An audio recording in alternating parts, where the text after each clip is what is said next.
Здравствуйте, вы смотрите программу «Якутия в деталях», проект «Мой доктор», с вами Иван Луцкан. Индустрия красоты продолжает развиваться, но в погоне за пухлыми губами и отчетливо очерченными скулами можно, главное, не переусердствовать и сохранить баланс. Красота требует вовсе не жертв, а опытного врача и грамотного подхода. О том, как выглядеть привлекательно, мы поговорим с нашей гостем, врачом-дерматовенерологом, врачом-косметологом Татьяной Акуловой. Здравствуйте, Татьяна Петровна. Здравствуйте. Какие современные процедуры для ухода за кожей считаются безопасными, эффективными для сохранения молодости, красоты? Как выбрать подходящую для своего типа кожи? Современные методы — это самое главное — не навреди. Не навреди — это про здоровье кожи и про здоровье организма. Сейчас очень популярны комбинированные техники, комбинированные подходы. Мы используем также и всеми нами любимую гиалуроновую кислоту. Аппаратные методы сейчас набирают обороты. Это прям тренд современной косметологии. Ну и самое главное, чтобы в опытных руках. Нужно обращаться в соответствующую клинику к опытному специалисту. Вот новейшие, возможно, технологии, аппаратные методы лечения. Вот что сейчас прямо на пике своей популярности, на ваш взгляд? Аппараты.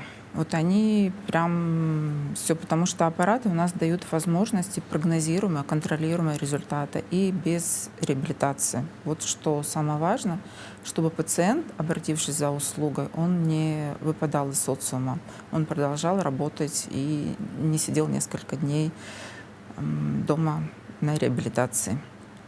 Вот какие меры предосторожности нужно соблюдать перед и после проведения косметологических процедур? Хороший вопрос, потому что не все пациенты задумываются над этим. В летний период обязательно в каждой косметичке должен быть SPF-крем, SPF-защита. Перед процедурой нужно не делать агрессивных пилингов, никаких кремов с кислотами, с раздражающим эффектом. А после процедур нужно не трогать лицо руками, избегать какое-то время посещения тренажерного зала, бани, солярия. Также хорошо увлажнять и защищать свою кожу. Самое главное, нужно рассказывать все доктору и не стесняться об этом, какие ты принимаешь препараты, какой косметикой ты пользуешься, чтобы в этом составе не было никаких агрессивных средств, чтобы никаких последствий потом негативных не было. А вот какие процедуры сейчас применяются для борьбы с признаками старения, морщины, потери упругости, например? Как всегда, это наш любимый нейропротеин. Мы им хорошо профилактируем и лечим заломы в области межбровья, лба, в области глаз. Также мы гиалуроновой кислотой заполняем морщинки, корректируем овал. Аппаратные методы. Мы используем также и комбинированные методы, когда и гиалуроновую кислоту используем, и аппаратные методы. Насколько безопасными сейчас считаются методики, такие как филлеры, ботулотоксин? Постоянно слышишь о них? Ботулотоксин, он абсолютно безопасен, потому что он уже давно, он изначально стал приниматься в традиционной медицине, а уже потом косметология его взяла в свои руки. А филлеры, сейчас накачанное лицо, искусственное лицо, оно действительно не в моде.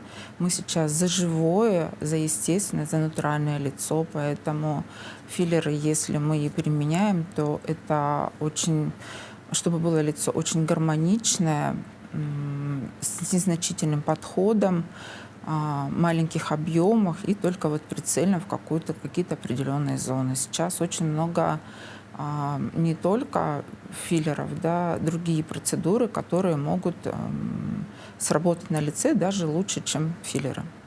А на ваш взгляд, с какого возраста необходимо обращаться к косметологу?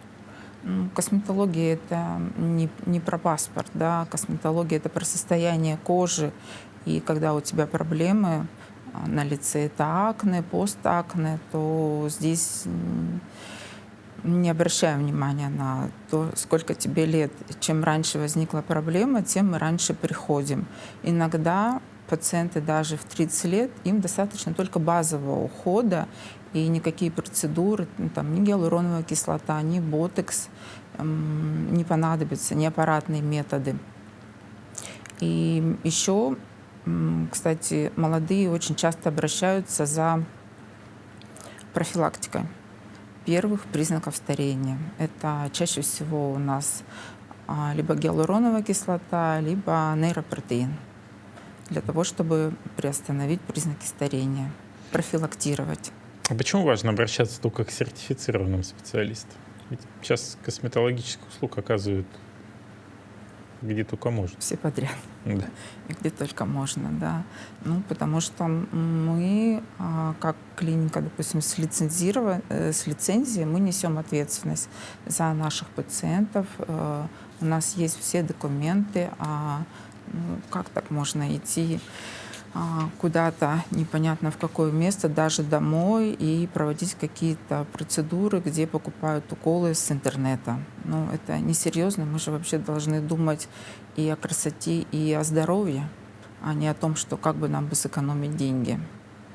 А как правильно подобрать уход за лицом из вот общего масс-маркета, то, что продается? Ну, Макс-маркет — это такая вещь, им можно пользоваться, но в том случае, если у тебя нет вообще никаких проблем на лице, да, кожа не склонна к покраснениям, не чувствительна, нет акне, нет постакне, тогда да, пожалуйста. И самое главное, чтобы никаких не было последствий после этого, после нанесения. Так лучше, конечно, в приоритете пользоваться профессиональной косметикой. Но вот я перечислила вот эти вот проблемы: акне, проблемная кожа, розация, купероз, то тогда уже лучше обратиться к специалисту для назначения профессионального ухода. А вот как вы относитесь к самомассажу, гимнастике для лица? Стоит ли делать самому это в домашних условиях? Ну, самомассаж можно делать, да, можно изначально проконсультироваться дополнительно со специалистом, чтобы посмотреть. И самомассаж можно делать, если, опять же, у тебя нет никаких проблем на коже.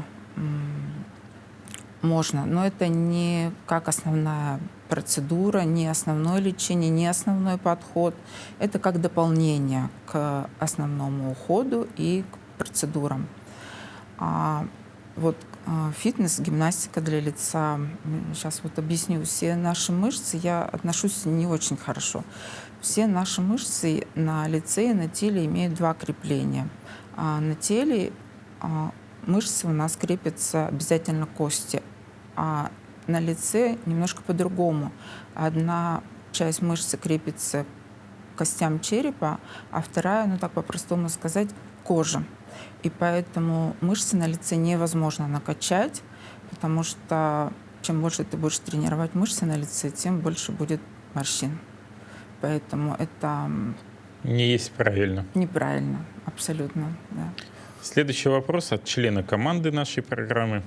Какие процедуры наиболее подходят для женщин с чувствительной или проблемной кожей, чтобы не усугубить ситуацию и добиться желаемого результата? Здесь нужен мягкий подход. Мягкий подход, нужна диагностика кожи, индивидуальный подход. И здесь нужна косметика по типу кожи и процедуры, которые несут, которые без реабилитации. Вообще вот сейчас тренды в косметологии, на ваш взгляд, какие более перспективные и какие-то вот собственные инновации в своей работе вы внедряете? Ну, это, скорее всего, комбинированные подходы, потому что нету такого, да, чтобы вот ты взял одно направление, на одном направлении работаешь и получаешь чудеса. Нет, все-таки нужно комбинировать. И не каждый человек готов делать то, что ты рекомендуешь. Это может быть связано и с какими-то психологическими барьерами, также с работой связано, человек не может выпадать из социума. Поэтому мы используем комбинированный подход. А вообще, вот какие советы вы даете по уходу за кожей после процедур, чтобы закрепить результат и сохранить здоровье кожи?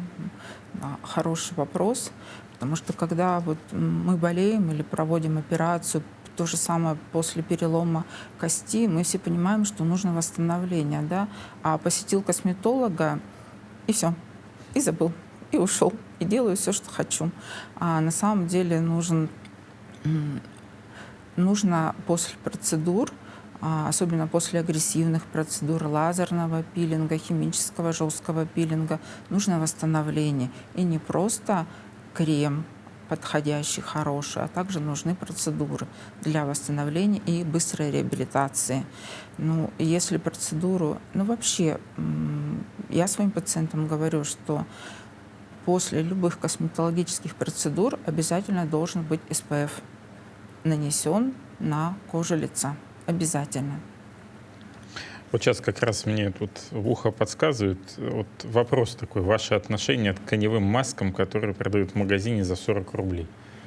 Что за тканевые маски? Ну, вы знаете, да, вот ты, когда идешь, их же даже на заправках продают, и очень сложно, и маркетинг так направлен на рекламу, что ты читаешь, смотришь на нее, думаешь, ничего себе, а она-то тебе сейчас поможет от всего, да. Но на самом деле тканевая маска, она не такая уж прям работающая, как там рекламируют и как рассказывают на упаковке. Это просто дополнение. Ну, если хочется, можно попробовать. Там будет увлажнение, но увлажнение ненадолго.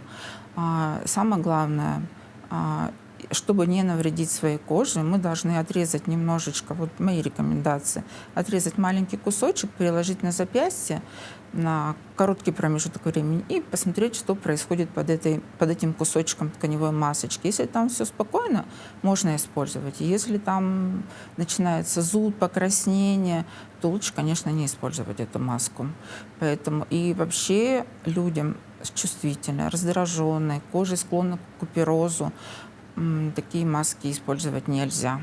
А вообще лучше использовать маски проверенных брендов в традиционных тюбиках, баночках. Это будет и надежнее, и более экономичнее, и спокойнее. Вот в любом случае, что лето, что зима, люди в отпуск у нас летают сейчас в любое время. Ну, летом одни условия, зимой другие условия. Вот что бы вы порекомендовали вот при частых перелетах и в целом вот как защитить кожу в тот или иной период времени? Когда они уезжают на юг, да? Ну, когда как. Солнечные страны. Иногда зимой солнечный, да и летом Да, солнечный. нужно обязательно увлажнение для кожи, потому что когда мы летаем в самолетах, кожа очень сильно сушит, но в то же время кожу нельзя перегружать. Мы должны использовать легкие текстуры. И когда мы едем в отпуск отдыхать, у нас должны быть легкие текстуры уходовой косметики. И неплохо бы подготовить свою кожу перед поездкой на море и после. Это должны быть какие-то мягкие мезотерапевтические препараты. И сейчас очень такой тоже тренд — это инъекции в несколько точек. Ну, то есть немного уколов мы делаем в лицо и шею, да, а буквально 5-10 инъекций и с минимальной травматизацией и минимальным восстановительным периодом. А мужчины к вам приходят и что хотят? Мужчины стали к нам ходить все чаще и чаще. Вначале это были пациенты, которые приходили за лечением акне, постакне. Они также продолжают к нам приходить, чтобы выровнять, сделать кожу более ровной, придать тонус кожи. Ну и также пациенты стали обращаться и за сохранением молодости. Это очень радует. Поэтому мужчины стали частыми нашими пациентами. А какие бы вы процедуры никогда бы никому не рекомендовали?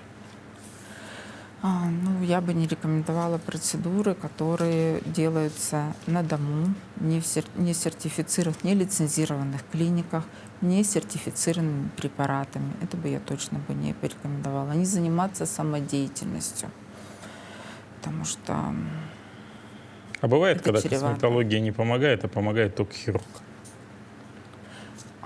Сейчас, так как социальные сети активно развиваются, Ну, почему бы? Все же люди видят, да, почему бы не улучшить свое состояние и или четко, ловко не избавиться от своих каких-то недостатков. Конечно, мы помогаем пациентам, и пластические хирурги.